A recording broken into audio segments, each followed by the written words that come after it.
అనుకున్నా ఈ సార్ గురించి ఇంకా ఏ వార్త వస్తలేదని అనుకుంటూనే ఉన్నా రానే వచ్చిండు.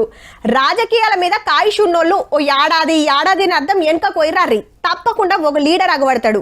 ఒకటా రెండా సిటీలున్న ఆసారే, నియోజకవర్గం పోయినా ఆసారే, అసెంబ్లీలో ఆయననే, పార్టీ ఆఫీస్లో ఆయననే.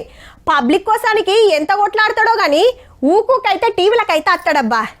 ఇంకా ఊరి చూడొద్దు, గా సారెవలో చూడుర్రి మరి.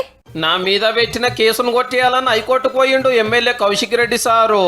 పోలీస్ డ్యూటీలకు అడ్డం పడ్డ కేసు కాదు, అసెంబ్లీ ఎలక్షన్ ప్రచారంలో వలికిన పలుకుల మీద అయిన కేసు.